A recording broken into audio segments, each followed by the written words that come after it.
Hello everyone, welcome back to Ninja Prep. तो इस video में हम डिस्कस करने वाले हैं रमन वाइब्रेशन स्पेक्ट्रा और रमन रोटेशनल स्पेक्ट्रा। इन दोनों को हम डिस्कस करेंगे। Stocks lines, anti stocks lines क्या होती हैं, उनके बीच में क्या डिफरेंस होता है, वो हम इस वीडियो के अंदर बात करेंगे सारा, और बहुत अच्छे से उसको समझने की कोशिश करेंगे। सबसे पहले हम बात करेंगे रमन वाइब्रेशनल स्पेक्ट्रा की। वाइब्रेशनल जो स्पेक्ट्रा होता है, रमन वाइब्रेशनल स्पेक्ट्रा, उसका क्या वैल्यू होती है, उसकी वैल्यू किस तरह से निकाली जाती है, क्या उसमें सिलेक्शन रूल होता है। हालांकि जब हमने वाइब्रेशनल स्पेक्ट्रा पढ़ा हुआ है तो उसके अंदर हमने वही चीज़ पढ़ी हुई है और वही चीज़ हम यहाँ पर भी कंटिन्यू करने वाले। रमन वाइब्रेशनल स्पेक्ट्रा की सबसे पहले मैं बात कर लेता हूँ, रमन वाइब्रेशनल स्पेक्ट्रा। तो सबसे पहले हम बात कर लेते हैं रमन वाइब्रेशनल स्पेक्ट्रा। तो यहाँ पर रमन वाइब्रेशनल स्पेक्ट्रा की जब मैं बात करूँगा तो हमने जो एनर्जी फंक्शन लिखा था वाइब्रेशनल स्पेक्ट्रा में, वो हमें यहाँ पर चाहिएगा। तो रमन वाइब्रेशनल स्पेक्ट्रा, तो ये रमन वाइब्रेशनल स्पेक्ट्रा जब हम पढ़ते हैं तो हमने जो एनर्जी वैल्यू लिखी थी वो हमें एनर्जी वैल्यू चाहिएगी। और वो एनर्जी वैल्यू क्या आई थी हमारे पास, वो मैं लिख रहा हूँ। तो हमारे पास जो एनर्जी वैल्यू आई थी वो आई थी E V equals to nu plus 1/2 H C omega E, जहाँ न्यू था वाइब्रेशनल क्वांटम नंबर, है ना, जिसमें हमने ये कंसिडर किया था कि जो डायटोमिक मॉलिक्यूल है वो एक हार्मोनिक ऑसिलेटर की तरह काम कर रहा है। तो यहां पर भी मैं लिख देता हूं कि if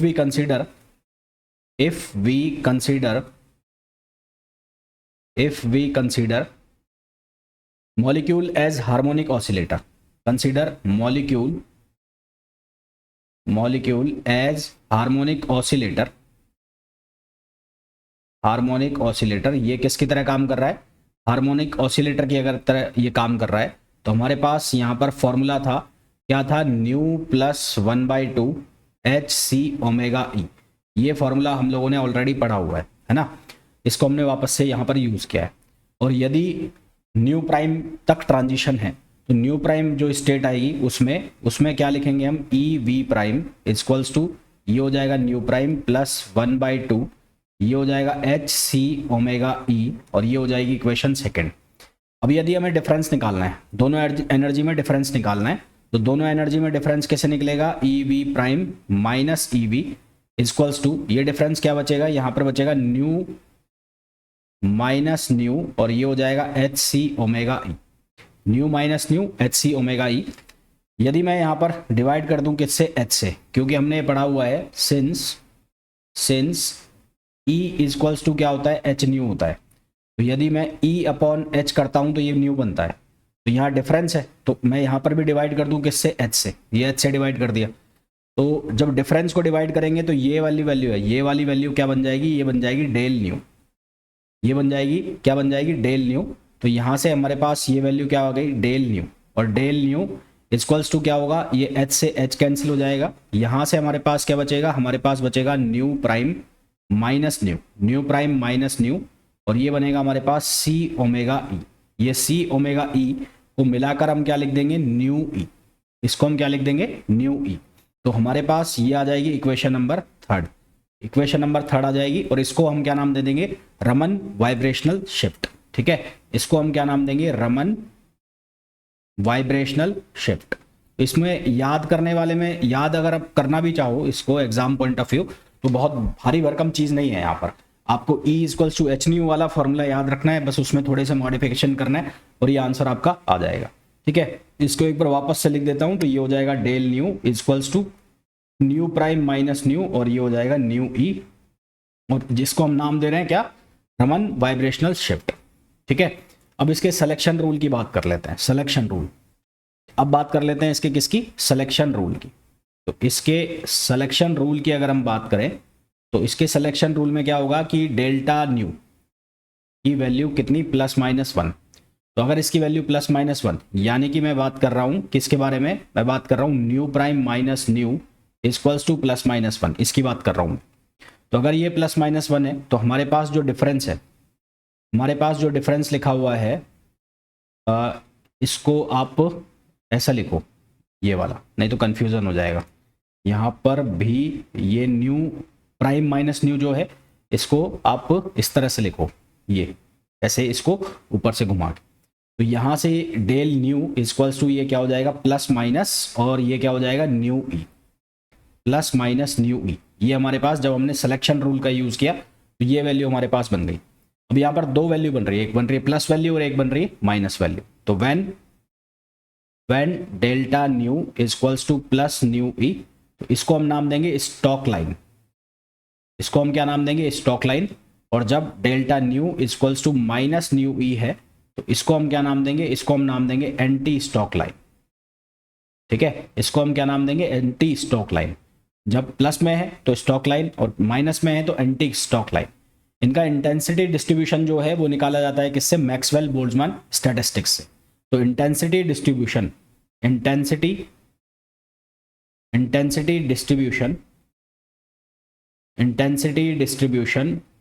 of Stokes line and anti Stokes line, of Stokes line and anti Stokes line, anti Stokes line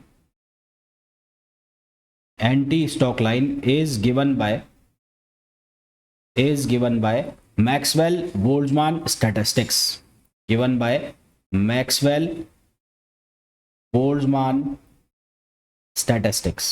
ठीक है, ये क्वेश्चन भी बन जाता है कि जो इनका डिस्ट्रीब्यूशन है वो किसके अकॉर्डिंग होता है? तो मैक्सवेल बोल्ट्जमैन स्टैटिस्टिक्स के अकॉर्डिंग इसका डिस्ट्रीब्यूशन होता है। इसका एक फॉर्मूला लिखा जाता है। क्या फॉर्मूला लिखा जाता है? Intensity of anti Stokes line, intensity of anti Stokes line to intensity of Stokes line, to intensity of Stokes line, intensity of Stokes line. तो इनका जो रेशो है वो किसके बराबर होता है? वो बराबर होता है exponential minus H new upon के टी। ये इनका रेशो आता है। यहाँ पर इसको आप आई से भी लिख सकते हैं। ठीक है, तो ये आपको याद रखनी है चीज़ें जब आपसे पूछा जाएगा किसके बारे में? Raman vibrational spectra. यहाँ पर ये जो इंटेंसिटी है, इंटेंसिटी का मतलब है कौन ज़्यादा डेंस है, कौन ज़्यादा फेंट है। मतलब जब टेम्परेचर बढ़ेगा तो कौन ज़्यादा डेंस होगा, कौन फेंट होगा, ये सब चीज़ें यहाँ पर पूछी जाती है। तो इतना ज़्यादा नहीं पूछा जाता है, सिर्फ यहाँ पर ये पूछा जाता है आपसे रमन वाइब्रेशनल स्पेक्ट्रा क्या होता है, इसमें रमन वाइब्रेशनल शिफ्ट क्या होता है, जो ये मैंने लिखा है ये पूछ लिया जाता है, इनके फॉर्मूला पूछे जाते हैं। तो यहाँ तक मेरे हिसाब से सबको क्लियर होगा, किसी को कोई दिक्कत होगी नहीं। आगे एक टर्मिनोलॉजी आती है रमन रोटेशनल स्पेक्ट्रा। नेक्स्ट आता है Raman rotational spectra. Raman rotational spectra, Raman rotational spectra. तो रमन रोटेशनल स्पेक्ट्रा क्या है? यहाँ पर हमने जो रोटेशनल एनर्जी निकाली थी, जब हमने मॉलिक्यूल को रिजिड रोटर कंसिडर किया था, तो उसको कंसिडर करके यहाँ हमें वैल्यू निकालनी है। तो इफ वी कंसीडर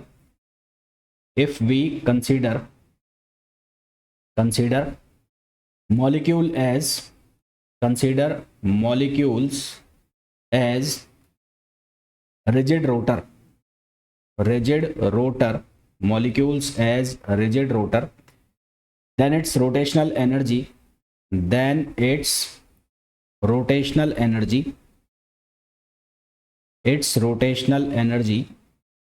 इसकी रोटेशनल एनर्जी हम कैसे देते हैं? वो हम लिखते हैं E J is equals to J plus 1 और बी, इस तरह से लिखते हैं। जब बी एक हमारे पास रोटेशनल कांस्टेंट होता है बी एच सी करके, इस तरह से लिखते हैं। यदि जो ट्रांजिशन है वो जे से जे प्राइम में हो रहा है, तो if transition occurs from J to J prime, यदि जो ट्रांजिशन है वो जे से जे प्राइम में हो रहा है, तो इस ई जे प्राइम को हम कैसे लिख देंगे? ई जे प्राइम को हम लिखेंगे जे प्राइम, यहाँ जे प्राइम प्लस 1 और बी एच सी, इस तरह से लिख देंगे। फिर इनका डिफरेंस हम निकालेंगे, तो इनका डिफरेंस ई जे प्राइम माइनस ई जे, ये किसके बराबर हो जाएगा? ये बराबर हो जाएगा यहाँ से J prime plus 1 minus J plus 1, और ये किसके इक्वल हो जाएगा? बी एच सी।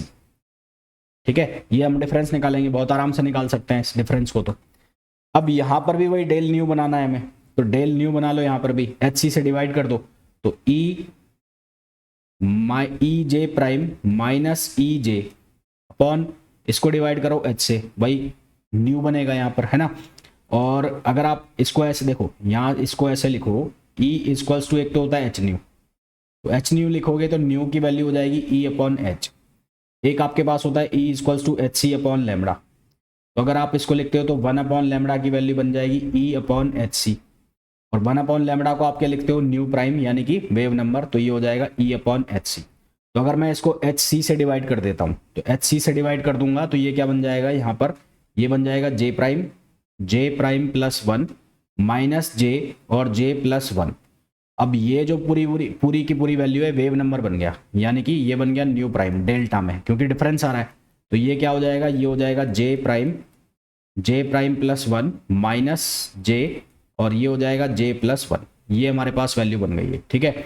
और बी भी आएगा, यहाँ पर बी नहीं लगाया मैंने, ये बी आएगा, यहाँ पर हमें बी भी यूज करना है, तो ये बी और ये बी, ठीक है। तो ये हमारे पास क्या आ गया, ये वेव नंबर बन के आ गया। अब यहाँ पर हम सिलेक्शन रूल यूज करते हैं, तो सिलेक्शन रूल क्या होगा रमन स्पेक्ट्रा में, सिलेक्शन रूल होगा डेल्टा जे इक्वल्स टू 0 और प्लस माइनस 2, ये सिलेक्शन रूल होगा। तो पहले यदि हम डेल्टा जे इक्वल्स टू 0 ले लेते हैं, तो पहला पॉइंट, यदि if delta J equals to 0, तो डेल्टा जे यदि 0 हम ले रहे हैं तो उस केस में क्या होगा, जे टू जे प्राइम। तो हमारे पास जो फॉर्मूला है, कौन सा फॉर्मूला है, ये वाला, यहाँ पर जे की वैल्यू 0 डाल दो, तो डेल्टा न्यू प्राइम। तो यहाँ पर इसको अगर मैं लिखता हूँ डेल्टा न्यू प्राइम, ये वैल्यू क्या थी, जे प्राइम, तो जे प्राइम की वैल्यू भी कितनी होगी, 0 होगी, यानी कि दोनों की वैल्यू बराबर कर दे, तो जे प्लस 1 माइनस जे प्लस 1 और बी, तो ये पूरा का पूरा क्या हो गया, 0। तो यानी कि डेल्टा न्यू प्राइम की वैल्यू क्या हो गई, 0। और अगर ऐसा हो रहा है तो इसको हम कहेंगे रेल्स लाइन, ठीक है, इसको हम क्या नाम देंगे, रेल्स लाइन। तो रेल्स लाइन के लिए जो सिलेक्शन रूल है वो क्या हो गया, डेल्टा जे की जो वैल्यू है वो कितनी होनी चाहिए, 0 होनी चाहिए, इसकी वैल्यू कितनी होनी चाहिए, 0। ये पहला कंडीशन हो गई। दूसरी कंडीशन हमारे पास क्या है, delta J equals to plus minus 2। तो डेल्टा जे की वैल्यू जब मैं प्लस माइनस 2 लूंगा तो यहाँ पर दो कंडीशन लगेगी, पहला लगाऊंगा जे प्लस 2 और दूसरा लगाऊंगा जे माइनस 2। तो इसमें भी मैंने एक कंडीशन यूज की कि जब मैं जे की वैल्यू कितनी ले रहा हूँ, जे प्लस 2, यानी कि जे को कहाँ से कहाँ ट्रांजिशन करा रहे हैं, जे से जे प्लस 2 में हम ट्रांजिशन करा रहे हैं। तो उस केस में हमारे पास डेल्टा न्यू प्राइम की वैल्यू क्या बनेगी, यहाँ क्या लिखा है, जे प्राइम, तो जे प्राइम वाला जो है वो क्या बन जाएगा, जे प्लस 2, तो ये बन जाएगा जे प्लस 2, और ये जे प्लस 1 है, जे प्राइम प्लस 1 है, तो ये हो जाएगा जे प्लस 3 माइनस ये जे रहेगा और ये रहेगा जे प्लस 1 और यहाँ रहेगा बी, ठीक है। यहाँ तक समझ में आ गया होगा, मैनिपुलेशन करना है सिर्फ यहाँ पर। तो इसको जब सॉल्व करोगे आप, तो इसको सॉल्व करोगे तो ये बनेगा जे स्क्वायर, ये स्क्वायर हो जाएगा, ये बन जाएगा 3j प्लस 2j प्लस 6, ये हो जाएगा जे स्क्वायर माइनस जे और बी।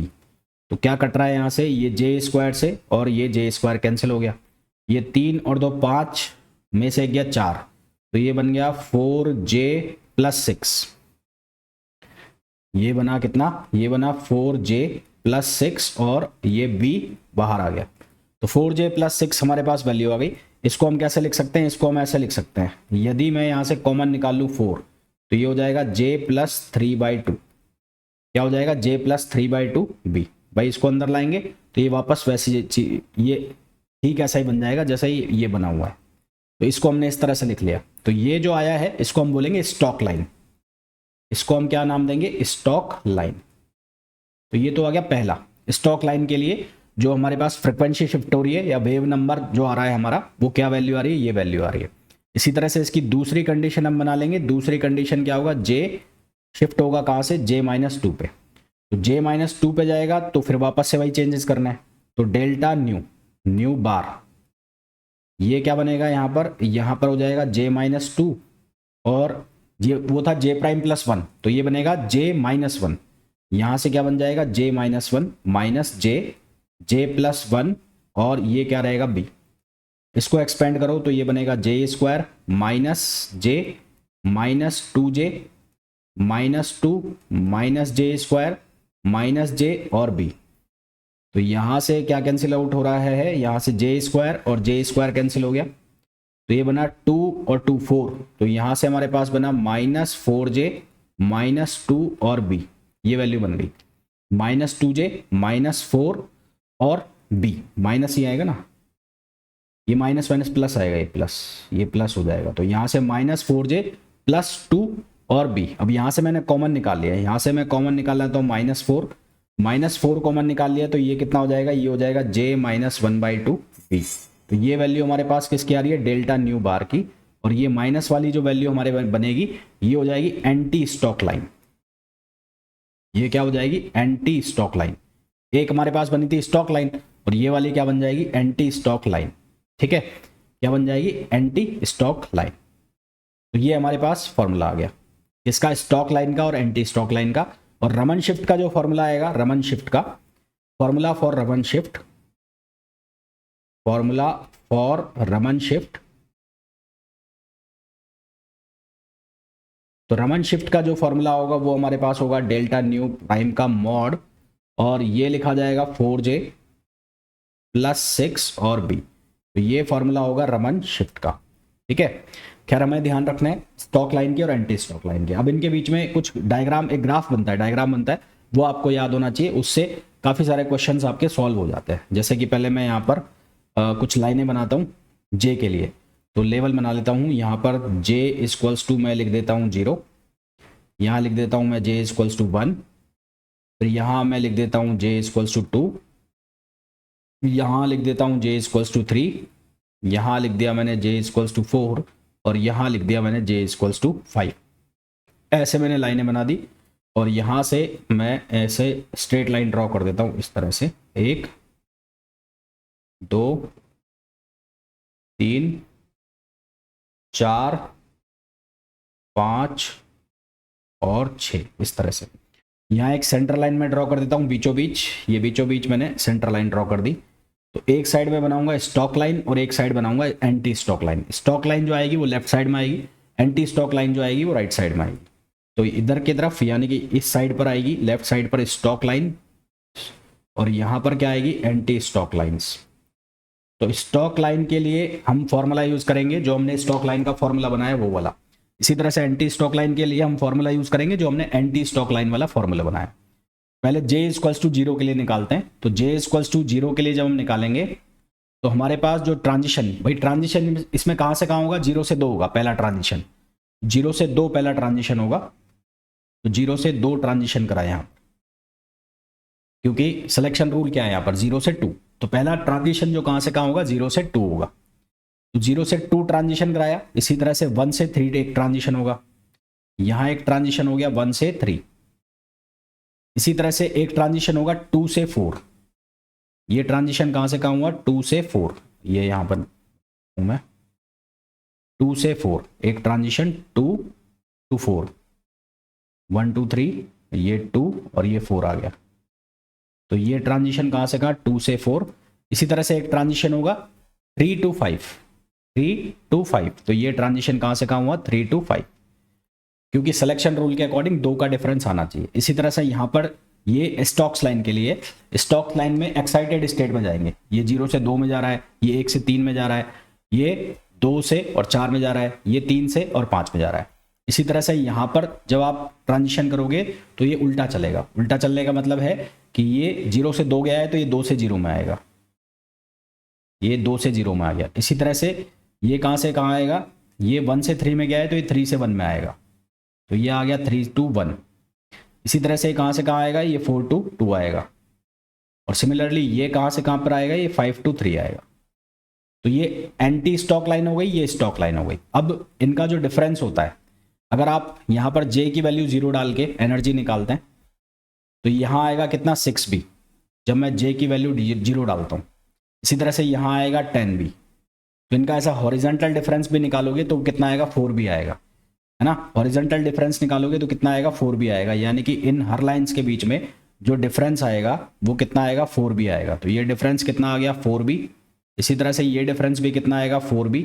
ये डिफरेंस भी कितना आएगा, 4B। ये डिफरेंस आएंगे 4B। इसी तरह से यहाँ पर जो डिफरेंस बनेंगे वो भी बनेंगे 4B, ये डिफरेंस भी बनेंगे 4B। अब ये फर्स्ट लाइन है किसकी, स्टॉक लाइन की, और ये फर्स्ट लाइन है किसकी, एंटी स्टॉक लाइन की। तो इन दोनों के बीच में जो डिफरेंस होता है वो कितना होता है, 12B। कितना डिफरेंस होता है, 12B। ये 12B डिफरेंस कैसे मैंने निकाला, for stock line, for stock line जो ट्रांजिशन होगा वो कहां से कहां होगा, j इक्वल्स टू 0 टू, ये ट्रांजिशन कहां होगा, j इक्वल्स टू 2। तो जो ई जे प्राइम माइनस ई जे निकालेंगे हम, तो वो कैसे निकालेंगे, जे prime plus 1 B minus J और जे plus 1 B.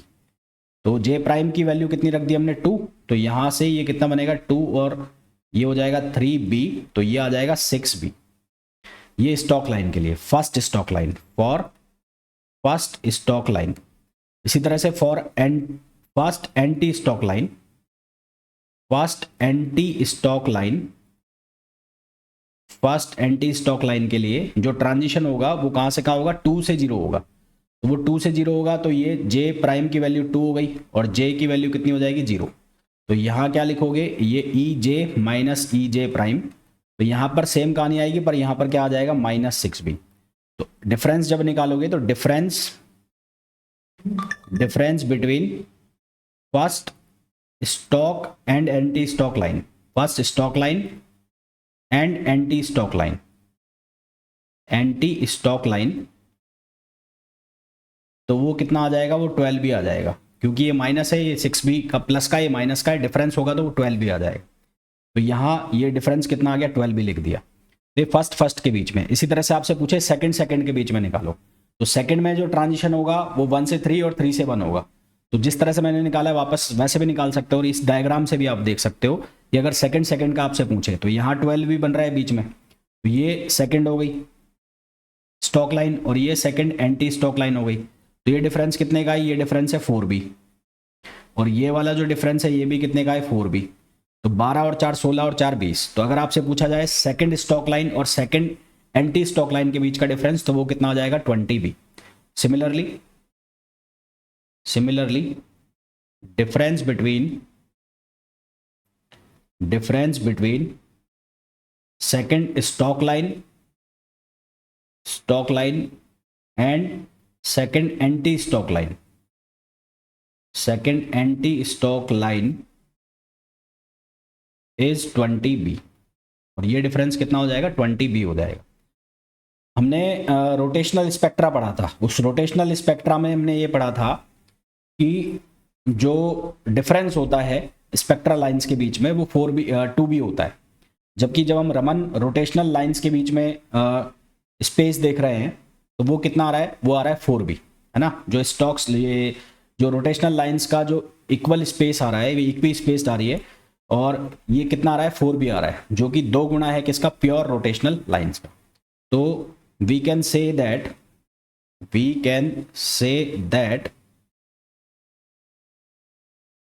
Raman rotational lines are equally spaced. Raman rotational lines are equally spaced. Raman rotational lines are equally spaced. That is equals to 4b, and it is twice of space between pure rotational line. Equally spaced and twice of pure rotational lines। ठीक है, तो question किस तरह के बन सकते हैं वो मैंने आपको बता दिया यहाँ पर, जो क्वेश्चन बन सकते हैं, और बाकी एग्जाम में आपसे क्या पूछा जा सकता है वो भी मैंने आपको अच्छे से बता दिया। इसको भी देख लेना आप, ये एंटी स्टॉक लाइन और इसका जो रेशो है ये भी कई बार पूछा जाता है, इसको भी देख लेना। तो आई होप यहाँ तक जो भी मैंने आपको बताया बहुत अच्छे से क्लियर हो गया होगा। मिलते हैं नेक्स्ट वीडियो में, till then thank you, bye bye.